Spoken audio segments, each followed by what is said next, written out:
Thank you very much. Thank you for joining me on this adventure, this navigation adventure in Android malware. So actually, like our previous speaker, Charlie, I'm not a meme expert, but I am a crocodile expert. So I draw this little character called Pico le Croco in French everywhere. It is handmade all the time, sometimes on purpose for Insomniac. So, well, I hope you'll enjoy that and more precisely the content. We're gonna have roughly 5 parts. And if I rush a little bit too much, you will even have a bonus part at the end. We'll see a little bit about that later.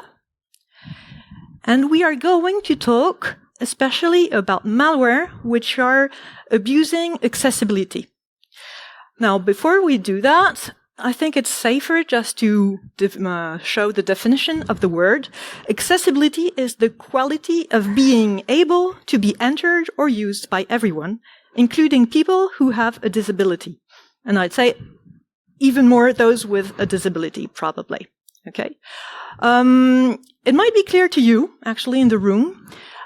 But to be honest, it's usually not clear to everybody, not to end users all the time, especially French-speaking end users who confuse the word accessibility with access or authorization. And they think, oh, it means something about my application needs to get access to this or that. And here, this is not what we're talking about. It's about really being able to use this or that application. In Android, you've got an entire settings of screen settings where you can cope with various things like a magnifier, high contrast if you need it, colorblind mode, text-to-speech, speech-to-text. And as there are many, many different impairments and level of impairments, well, actually, you can even build your own dedicated app, which is going to be tailored to your specific needs. And when that happens, well, you can actually add it in this accessibility panel to get and to give this application the rights to interact with you the way you want it.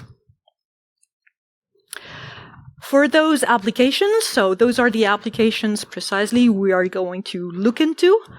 Those applications, and here I'm only talking yet about legit applications, not malware yet.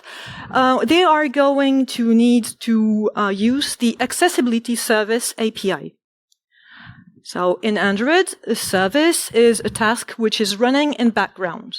Okay, so it's going to run in background and help you, I don't know, read what you have on the on your screen or something like that. And this is all through what is called the Accessibility Service API. What can you do with this API? Well, actually, lots of things. It is extremely powerful because you can click on behalf of the end user, right? Okay, so you're not doing the end user is not doing it. The application is doing it for the end user. You can swipe, you can scroll, you can do more complex gestures like, I don't know, an unlocking pattern on your screen. You can go to a given menu. You can navigate there. You can read what is on the screen. You can show hints, of course.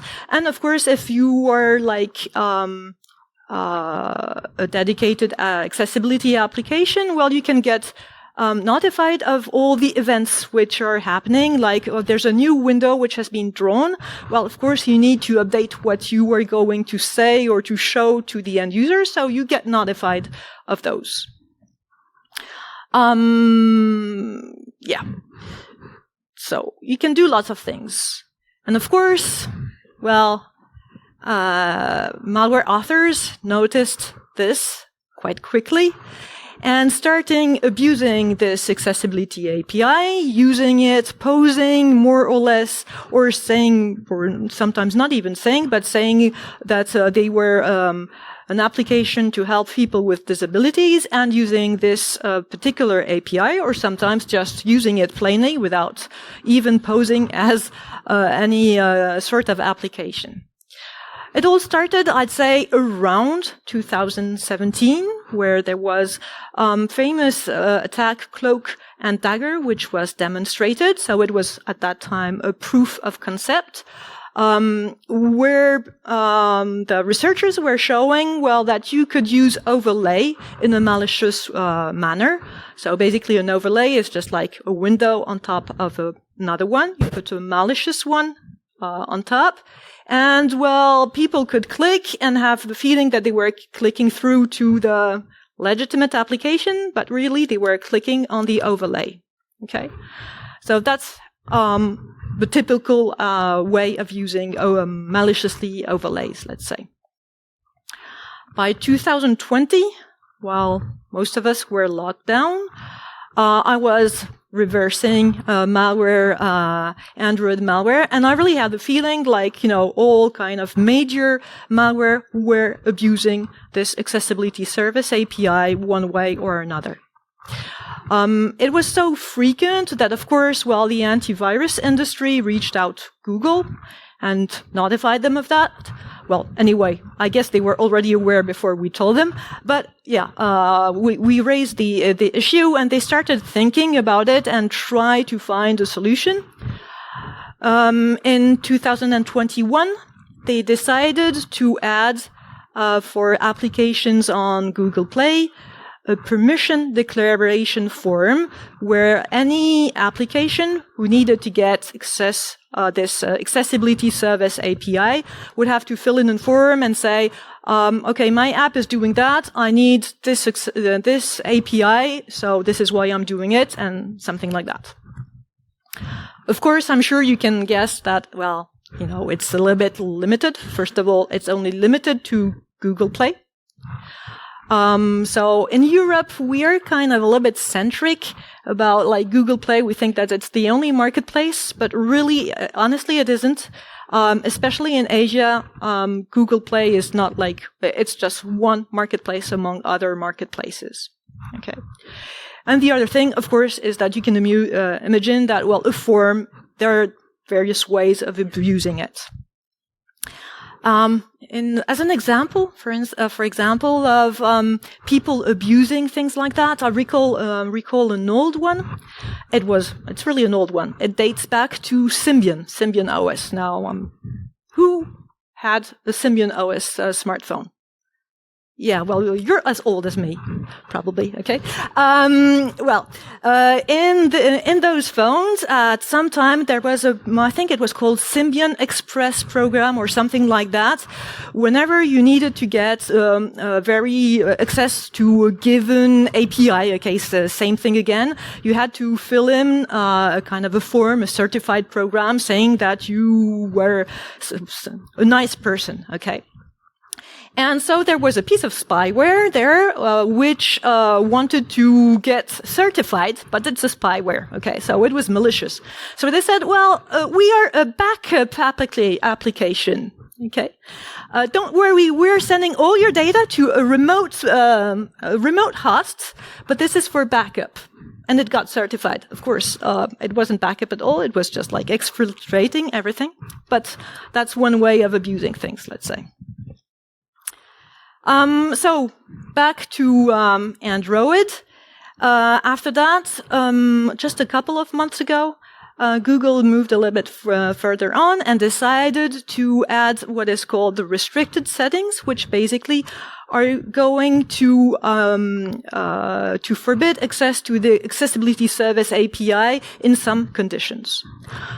We'll talk about that a little bit later in the talk, but you can already guess it can be bypassed and has unfortunately already been bypassed. Now, going to show you a demonstration. We're going to talk about one specific piece of malware. It's from the Octo family, also known as Copter, actually. It's a banking Trojan.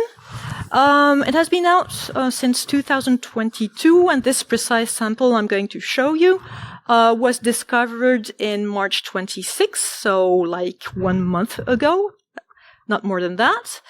And, well, I know that usually you like to have live demos, so I was thinking, this one is really interesting. I'm going to show them this sample. They're going to see how this one works. And then I said, well, live demos, it's good, but I need a backup, so I'm going to get, to record it. So I recorded it on April the 4th. And, well, the C2 was down, the command and control and center was down on April the 5th. So I was lucky I recorded it. Otherwise, you wouldn't have even any demo at all. So let me show you that. This one. So you've got on your left-hand side the emulator, which is already infected by Android Octo. Actually, the malicious icon is this one, okay, in here. And on the other side, you don't have to read like everything, don't worry. It's Medusa. Medusa is a nice piece of open source software, which is actually done by one of our previous speakers, Dimitrios Chopin, who was talking this morning. And this piece of software is going to help us show the encrypted communication of the malware with the command and control center. So you can see what's being communicated here and what happens on the emulator for the end user here.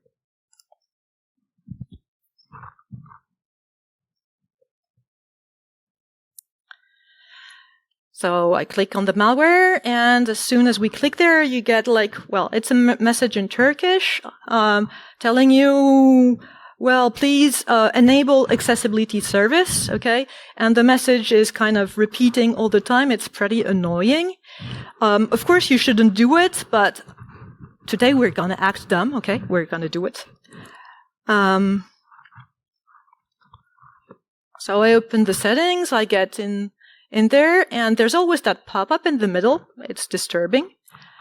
And there we get to this important screen. I'm not sure you can exactly read it. I'll read it out for you. But all the other screens that you saw previously were from the malware. This one is an Android operating system screen, which tells you, well, do you want to allow Chrome to have full access of your device? And if that is not scary enough, it kind of explains what they mean by full control. It can read all content on the screen and display content over other apps. It can, I've got a mouse pointer, it can track your interactions with an app or a hardware sensor and interact with apps on your behalf. Okay. So normally, if you read that, you should not be clicking allow, you should be clicking deny, because there's absolutely no reason for this application to have so much rights. Okay. Of course, we're going to click allow, and be sure that many end users, unfortunately, do click allow because they don't really understand what is on the screen. And here, what happened? All there? Have you seen all those? I didn't do anything. Okay, I didn't click anything anywhere. It's the malware doing that. Okay, I didn't go and play protect. I didn't allow to run in background. I didn't allow it to use my SMS. Okay. Okay. And now, so it does all of this using the Accessibility Service API and does all of that on my behalf. Now we're going to see a little bit of more of what it can do. I'm going to send to my emulator an SMS. I warn you. Sorry, I didn't want to do that. Doesn't matter.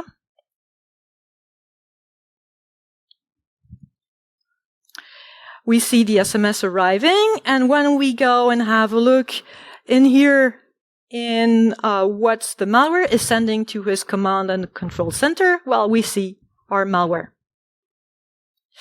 Now I'm going to use a browser, and we're going to go to our favorite conference, insomniac.ch, and we're going to have a look at what the malware does. And yet again, you see actually insomniac.ch, the URL, which is being sent to the command and control center.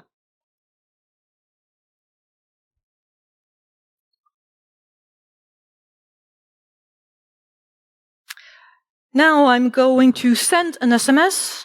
I'm sending it to a fake number. No need to try and phone me on this number, okay?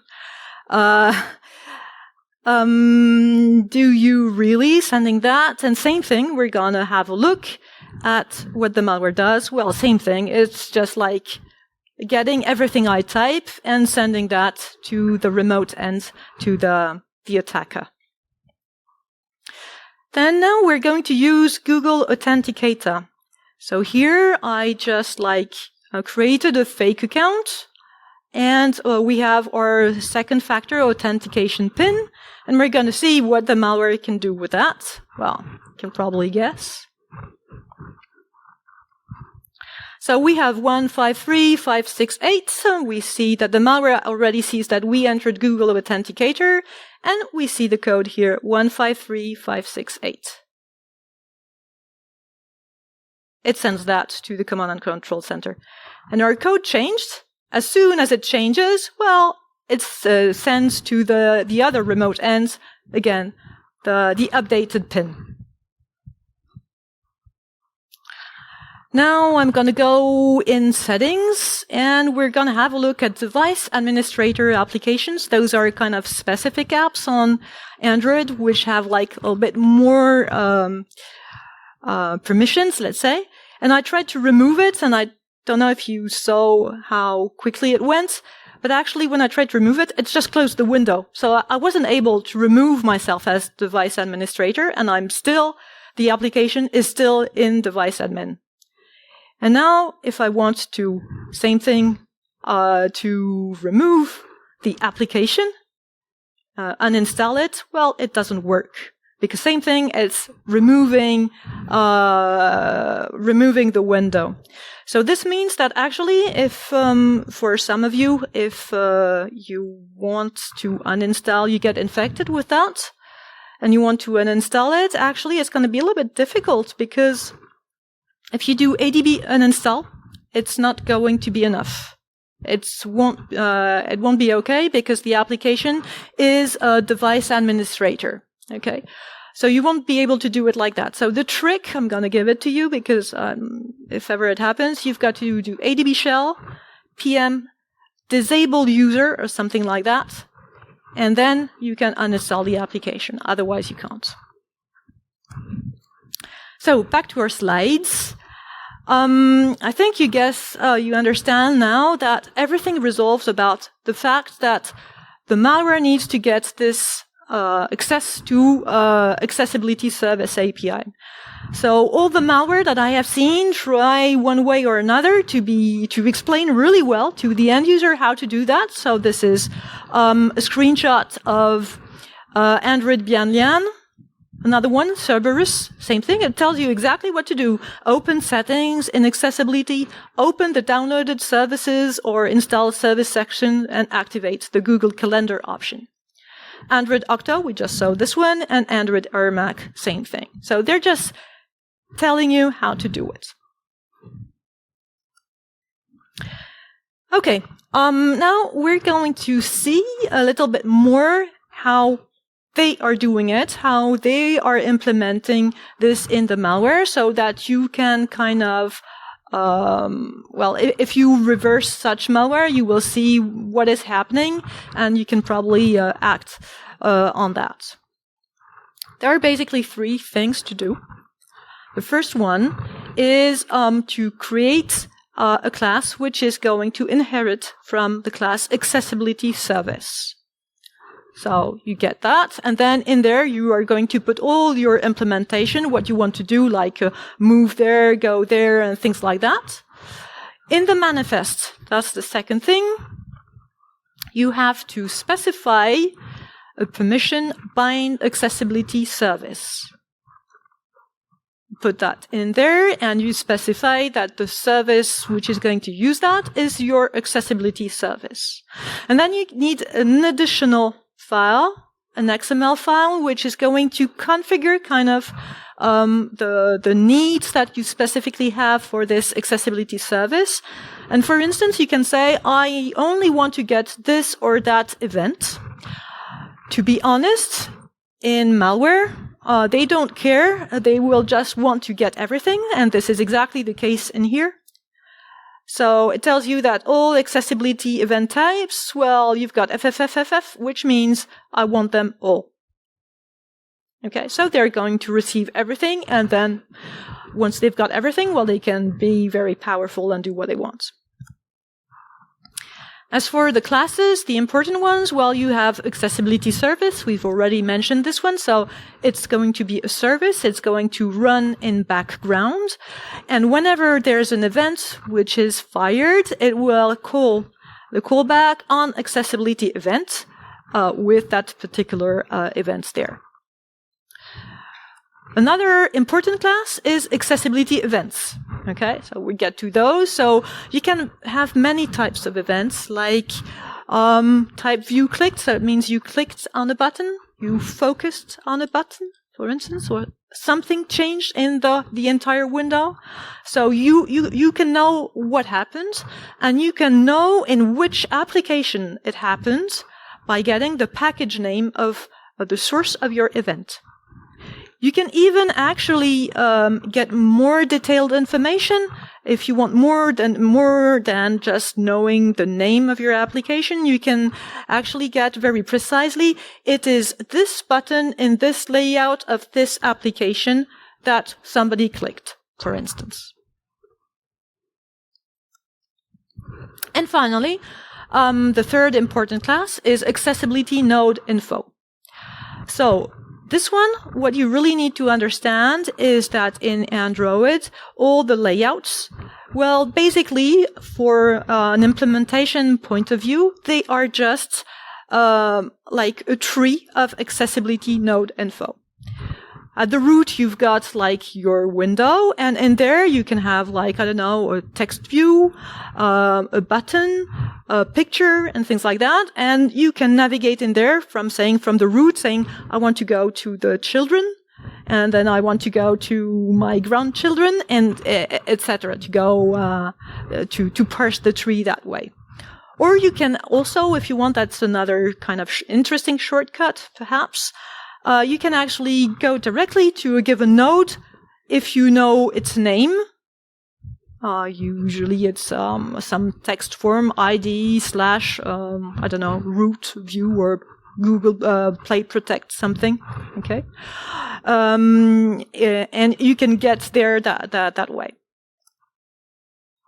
If you want to read the screen, well, once you've got that node, it's really simple because you just have to call what is called getText, the function getText on it, and you will get what is in there.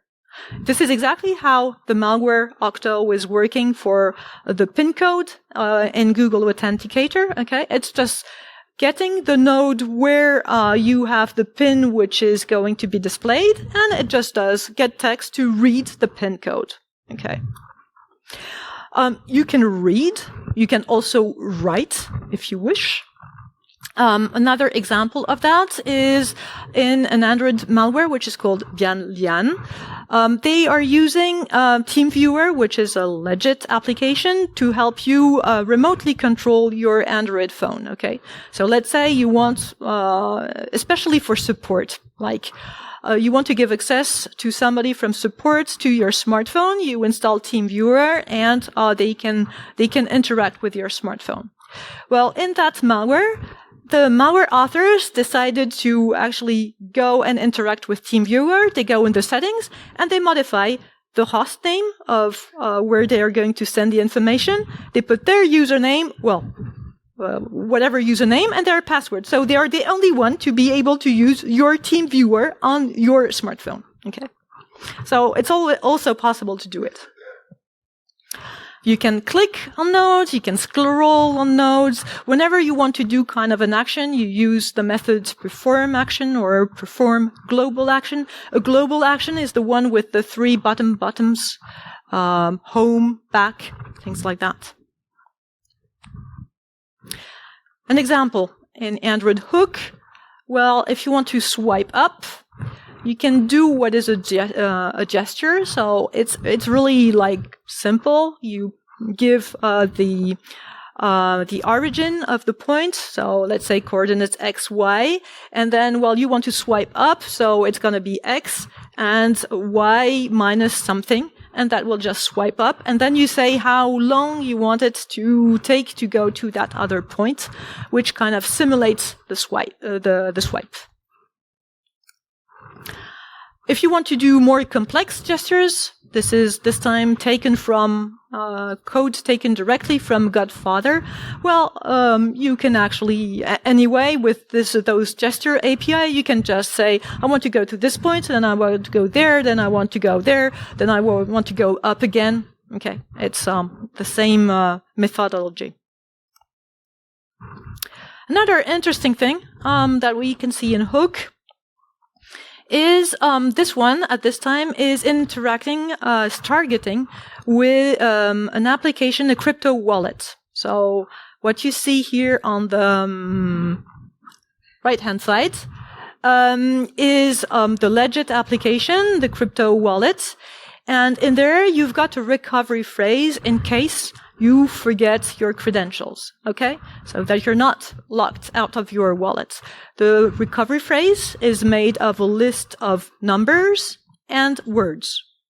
1, what is it? 1 canyon, 2 crew, 3 royal, 4 dragon, whatever, okay? That's your recovery phrase. The malware is navigating to this precise panel, going to the beginning of the list of those combinations of numbers and words, and then it's just looping, getting each of them, the pair. So you can actually see it here. First I get the number, then I get the word, then I loop back. Well, the code is a little bit horrible because it's reversed, okay? So it's decompiled, so it's you don't get a very nice loop, but it's exactly what it's doing. It's looping back again. And you get the other ones. And that's how they read out entirely the recovery phrase.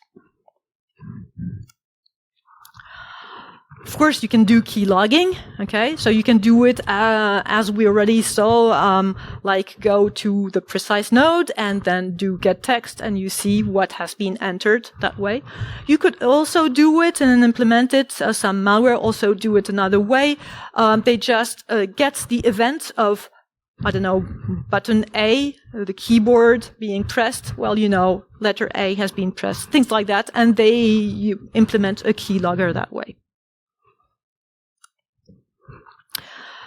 We saw in the video, okay, that it was difficult to, well, impossible, nearly, at least from the user interface, to remove the application from device administrator. Why? Well, that's how it's implemented. Whenever you are going to try to remove the application as device administrator, it is going to call on disable requested. So this one, this method. And there, that's the logic. The logic is very simple. It's asked itself, okay, is my malware already running? Yes or no? If it's not, if it's already running, well, no way, I don't want it to be removed. Go back. Move out of this window. So that's what it's doing. Go back. New here, it's not new, it's because the function is obfuscated. The names are obfuscated. So this has nothing to do with like instantiating something. Okay, and this one I renamed it for you to be able to read it a little bit better. Okay, and if but that would be a little bit strange. Actually, that's an error case. If you are not your accessibility service hasn't been launched yet. Well, then we are just going to display a scary message. In that case, do you want to wipe all data? And then the end user will say, oh, no, I just want to remove my application. That's all. Okay. Restricted settings.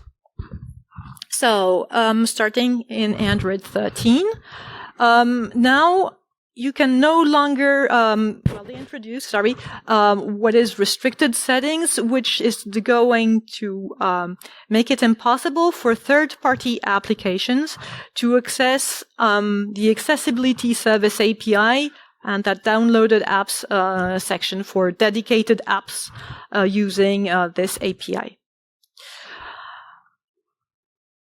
Of course, those restricted settings can be disabled, can be removed, because, Google thought, and probably wisely, that some users might still need to bypass restricted settings. So what are malware doing? Well, first thing, they can just ask simply the end user to disable restricted settings. And they will do just as they did first for Accessibility Service API. They will tell you, go in this menu, click there, go there, and the end user does the job for them. Okay? That's one possibility.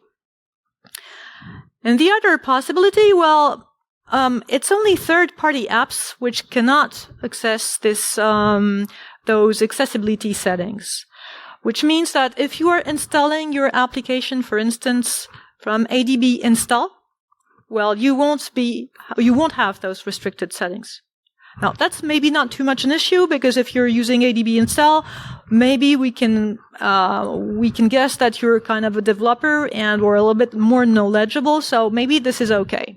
But anyway, for instance, if your application is coming from the Play Store, it's not considered to be a third-party application, so you will be able to get access to the Accessibility Service API. So how is it implemented that you are a third-party application or not? Well, actually, the way it is implemented is that if your application is installed with a package installer which is session-based, then you are okay. You can get access to accessibility services. If your package installer is not using a session, then you are considered to be a third-party application. So, what do malware do? Well, they implement a dropper with a package installer using a session. Okay? So this is exactly what we are seeing there, a package installer, session parameters, and then we are creating a session, opening a session, and then we are actually dropping this malicious payload, and this one is going to be able to access Accessibility Service API if it needs to. It won't be affected by restricted settings.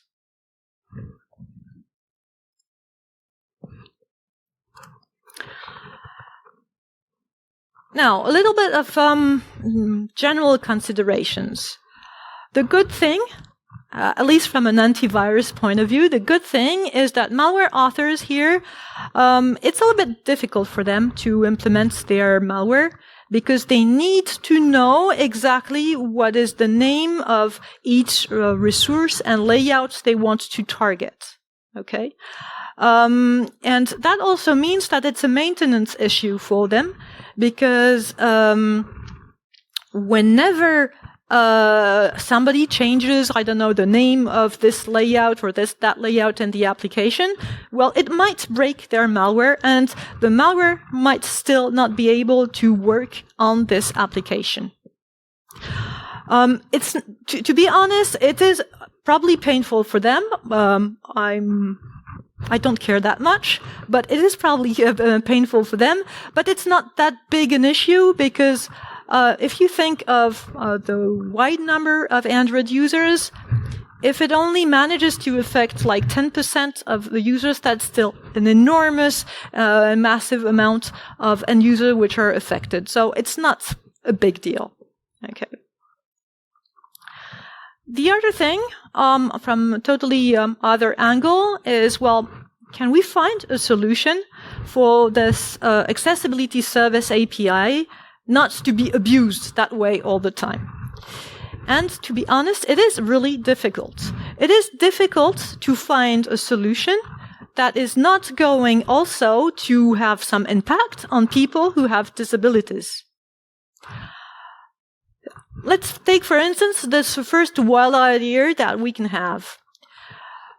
It doesn't seem really very normal, right, that an application can access the layout of another application. So we can say, okay, we're going to forbid that because that doesn't seem right. Okay, well, if you do that, text-to-speech applications, well, they're no longer going to be able to work because it's precisely what they're going to have to do. Okay, you're going to install a specific application, your specific text-to-speech application, and it will actually read the layout of the other apps you are using, and it needs to get access to the layouts of the other apps. So if you forbid that, well, you no longer can cope with this sort of thing. And it's the issue with actually all of these solutions that we have found so far, and that's probably also the reason why Google is struggling so much to find an adequate solution to this problem. For malware analyst, this time it's quite good. What's quite good is that we can easily detect malware such as these, because we can easily detect that they are accessing the accessibility service API. So I'm going to show you actually this time a very short and live demo where I'm using actually my tool, Droidlysis. It's open source, same thing, and it's analyzing a malware. I'm going to put that full screen. And in there, it's telling you, that's the output, everything which might be slightly abnormal on this malware. So, for instance, accessibility service. You see it here. So it tells you, okay, this piece of sample, doesn't know if it's malicious or not, but is using the accessibility service API. It is adding itself as a device administrator app. It is creating gestures on your behalf. I mean, this is getting like a bit suspicious, isn't it? It is navigating to play protect. By the way, I didn't know that, but apparently it's also working on using TeamViewer, this one. It is checking the presence of second-factor authentication applications. Okay, so when you see that, if this is obviously like an application for people with disabilities, well, you know, it's a malware. I mean, it's just immediate. So that's the good thing, is that at least in terms of detection, we have no problems, no issue to detect it. For end users, so this I count a little bit on you to propagate this to end users that you might talk to. I think that one of the things you should tell them probably is that a legit application is not going to normally press the end user to do this or that thing. Okay, so for instance, in the first video that we saw, like we have a pop-up which is repeatedly enable accessibility service API all the time. This is really strange, and usually a legit application is not going to do that way. It will maybe say it once, but not like every seconds. Okay. The other thing is really to educate people to read this type of screens, okay? So really, this is really one of the few screens which are, I think, I mean, it's pretty okay. It's really kind of explicit. And you just have to think, I mean, why would BTC Miner Pro actually need to control my screen? Why would it need to interact on my behalf? Okay, and basically, if you don't have any disabilities or any reason to install like an application which would require that, you can just click on deny and don't think about it any longer and uninstall the application. Okay. let's do a test. So, who's going to click on deny? Raise your hands. I'm taking my glasses. Sorry, I want to see how efficient I've been. Not too bad. Well, some of you are not raising their hands, though, and I'd say that either you are shy, otherwise you need to read again my presentation, okay? Because you should really deny this one, okay? So don't click it. And yeah, same thing is that, well, just beware, because even if the malware author is going probably to trick you and say some nice message like Pico is cute, well, no, don't click on enable whatever it tells you, okay? And then you have lots of references. Well, the slides will be available there. And I think I have just a little bit of time to show you the bonus. You can cut me off as soon as you need in there, okay? So here we are in that precise Octo malware that we saw in the video. We go in the manifests, and in the manifests, well, you see in here, bind device admin. That's the one of the permissions. Is that? Yeah, I think it's readable, okay? Bind device admin, which means that it's going to interact with the accessibility service API. So there we can click on this class, and we are going to decompile it, and we get that. It's not the right one. Where did I click? Yeah, bind device admin. That's the one for device administrators, but I'm being stupid. That's not the one I wanted to show you. I want to show another bind one. Bind accessibility. This one. Okay, so this one is for accessibility service. The previous one is to be added as a device admin application. So this one, I'm clicking on the method. I decompile it. And you see it is extending accessibility service. And now I've created a few shortcuts. So this is the code which is actually stealing the pin code from the Google Authenticator. So you see, remember I told you about accessibility node info? It is getting that. So here, all the names are obfuscated, okay? So this is just their methods to go and navigate to a field in Google Authenticator, which is called pin value. And the other one is going to be current user. So here you get the code, and here you get the user. The user is the name of the account, actually. Okay, another one, swipe left or swipe right. So remember I told you about gestures. So, well, here, if we want to swipe left, we are going to move to a first given point in here. Note that here, this is the X coordinate. Say, I'm going to rename that one. Okay. And then we are going to move to the same, we're using the same Y. Well, this is this one, and Y. This will be clearer that way. Same Y coordinates, but we're decreasing X. So we are moving left on the screen. Okay, that's how it is implemented. And then the gesture is actually, so this is creating the path, and then the gesture is just sent down here, add stroke, and everything. Yet another one, set text. So set text is a little bit down here. Okay, here, well, it is doing perform action, and here you've got a flag. If you go in the documentation, this flag is actually action set text. So it is going to set what the malware author wants to write in this field and to put it in the malware.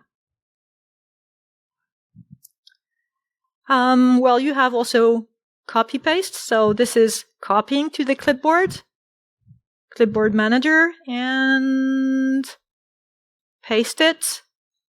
Same thing. We use perform action. And then if you go to the documentation, this flag here is action paste.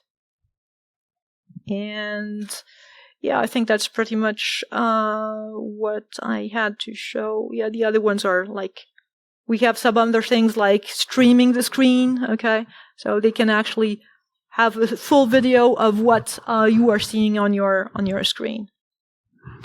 But that's mostly it. So we'll go back here. Thank you very much for your attention. And if you have questions.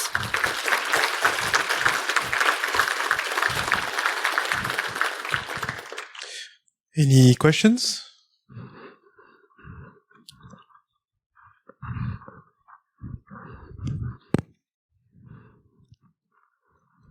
Thank you for your presentation. Do you think that this malware could also take the copy clipboard and send it to the C2 server? Yeah. Yes. So sometimes a password are used by copy pasting, and then it store itself in the history of the clipboard. So that's what I'm worried about. Yes. So that's actually what I showed just a little bit before in here. In the bonus part, it is actually grabbing what is inside the clipboard in here. Clipboard manager, that's the way you do it. You get system clipboard and then set primary clip, and you will retrieve the data which is in the clipboard. And then you can paste it back. That's another action in there. And actually it's a bot, okay? So the malware author can send a command if he wants, like paste at some time, or I don't know what is the name of the command for clipboard, for the clipboard, but maybe we can see it here. We'll try. Set clip is the name of the command. Okay, so yeah, they can do it that way. Hello. In some other contexts, for example, in Windows, some malware try to uninstall some other malware, like there's like malware fighting each other. Have you already encountered something like this in Android, like some Android malware trying to uninstall another malware who already been here? Yeah, so yeah, the question is about other malware uninstalling or stopping other malware. Yes. This happens as well on Android. I haven't seen them trying to exactly uninstall them, but they will kill the process of the other malware. They do that for other malware, and they also do that for antivirus products that they kill that way. So that happens, and usually they also sometimes do it even for themselves to be sure that they only have one single instance of their malware running, because if they have two, usually it creates bugs. Thank you. Mm-hmm. Yeah, good question. We have another question on the other side of the room. Sorry. Yeah. First, Frank, for the presentation. I have a little question. I know that some applications, especially bank application, aren't allowed to have screen sharing, screen recording, etc. Is it possible with accessibility to access to their content too? Okay. So I haven't encountered those applications, so I don't know exactly how they are limiting that. But as I guess the limitation can only be implemented in their own application, and as accessibility service API is something which is from Android operating system, I don't think they can control that, which means that yes, I think that a malware can use an accessibility service and use that to record the banking application or some other application that they would want to. Okay, thanks. So unfortunately, yes, it's going to bypass that. Okay, thanks. Actually, this one is indeed recording the screen of the malware and sending all the frames to the malware author. We have one last question in the middle of the room. Hello, yes, thank you for the great talk.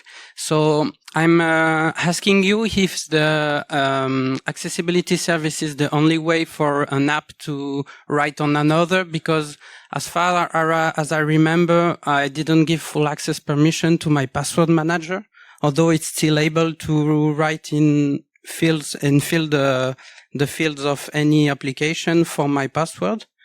So are there any other way password manager can use services on Android to fill? Okay, I see. So your password manager is not using the accessibility service API for that. I guess, I'm not sure, that it is using the clipboard. The clipboard is not part of the accessibility service API. So you can just have your password application. I would guess that it's taking your password from there, putting it in the clipboard, and then how would it do it? How would it put it back? I don't know how it actually has the authorization to paste it in the other app. Yeah, I'd have to check that. I'm not sure how. For sure, it can copy it, but I don't know how it can actually paste it in the other application. But there has to be a way because, I've seen that as well, and they don't have the accessibility service API for that. Okay, thanks. Just another quick question. I know that some apps have a specific flag to disable the capability to take screenshot, for example. Like banking apps, you cannot screenshot any banking apps or any 2FA service apps. But is that not a problem for any malware to take any information or screenshot or video capture of these applications? Yeah, that's a little bit like the question of the other person before, if I understood well. I think that this is no problem for the accessibility service API. It is going to go beyond those flags. It will prevent somebody from taking a screenshot from a normal application or even from a malware. But if the malware has access to the accessibility service API, then that it will completely bypass that and go beyond the flag, and it will be able to take a screenshot of it. Okay, thanks. To be verified, though, but I think it's going to work, honestly. So it's almost 3:30, so I know the stomachs are already hurting. We resume sessions in half an hour. If you have any other questions, please go directly with Axelle. Thank you very much, Axelle.